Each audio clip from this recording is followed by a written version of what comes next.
Assalamualaikum warahmatullahi wabarakatuh, dan salam sejahtera untuk kita semua. Bagi anak muda, olahraga mayoritas untuk membentuk kekuatan tubuh. Sedangkan bagi yang sudah berusia di atas 40 tahun, olahraga lebih kepada mencari kebugaran tubuh. Banyak jenis olahraga kebugaran atau biasa dikenal dengan olahraga aerobik yang bisa dilakukan. Salah satunya bersepeda. Bersepeda di samping meningkatkan kebugaran fisik, juga kenikmatan tersendiri ketika kita bisa melaju dengan santai, menikmati alam dan udara segar, sambil meningkatkan kebugaran fisik dan mental. Lama-kelamaan, yang asalnya hanya sekedar bergerak, akhirnya mulai muncul keinginan untuk meningkatkan kemampuan bersepeda. Eddie Merckx mengatakan, untuk meningkatkan kemampuan bersepeda kita, hanya ada satu cara: perbanyak jam bersepeda. Kita memang harus bersepeda lebih sering. Berikut adalah 10 prinsip yang harus kita perhatikan untuk meningkatkan kemampuan bersepeda kita.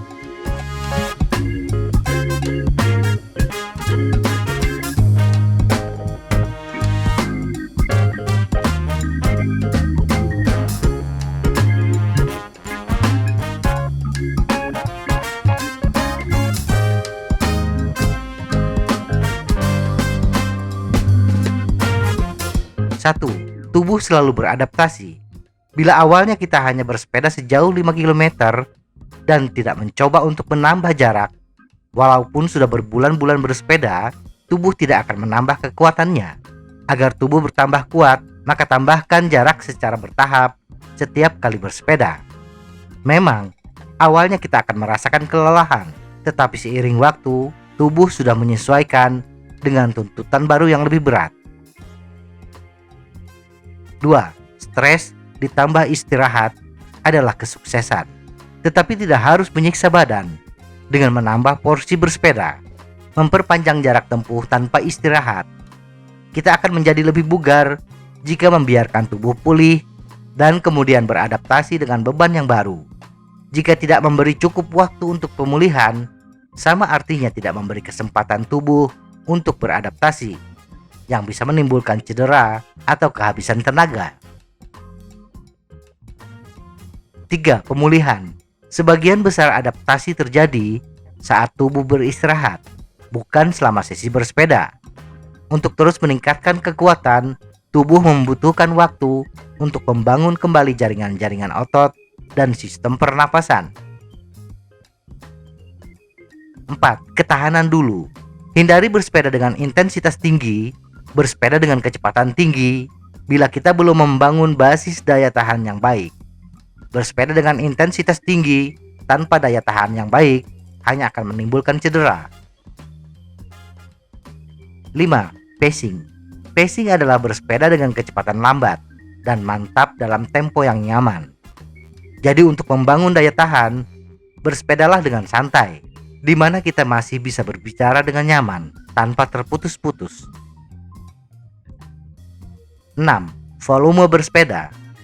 Untuk membangun kebugaran secara progresif, kita perlu meningkatkan beban bersepeda secara berkala. Tingkatkan volume bersepeda 5 hingga 15% dari minggu ke minggu. Dan setiap bulannya, volume bersepeda setidaknya meningkat 10 hingga 25%. Tetapi bagi yang baru memulai bersepeda, peningkatan volume bersepeda hendaknya dalam persentase yang lebih kecil. Setelah menjadi lebih bugar, kita dapat meningkatkan lebih cepat seperti saran sebelumnya. 7. Variasi. Untuk mendapatkan hasil yang optimal, kita perlu mencampur antara bersepeda dengan intensitas rendah hingga sedang dan bersepeda dengan intensitas tinggi. Kita bisa melakukan bersepeda dengan jarak yang lebih jauh, misalnya 20 km untuk hari pertama dalam 1 minggu. Kemudian, untuk hari kedua, turunkan jarak tempuh menjadi 15 km dan hari ketiga cukup 10 km. 8. Konsistensi. Tidak akan mendapatkan hasil yang optimal bila kita tidak melakukan secara konsisten. Tidak harus bersepeda dalam waktu yang banyak, misalnya 5 kali dalam seminggu. 3 kali dalam seminggu sudah cukup untuk menjaga kebugaran. 4 atau 5 kali dalam seminggu akan jauh lebih baik. 9. Mengatur waktu bersepeda. Dan jangan lupa, di antara hari bersepeda kita harus ada hari untuk beristirahat. Jadi, maksimal 5 kali dalam seminggu adalah cara paling aman. Setiap 2 hingga 3 bulan, kosongkan jadwal bersepeda dalam seminggu untuk menghindari risiko cedera dan kelelahan. 10. Individualitas. Yang paham kondisi tubuh kita adalah kita sendiri. Jangan memaksakan bersepeda yang tidak sesuai dengan kondisi kita hanya karena mengikuti pendapat orang lain. Pesepeda memiliki tubuh yang berbeda, tingkat kebugaran yang beragam, dan kebutuhan psikologis yang beragam.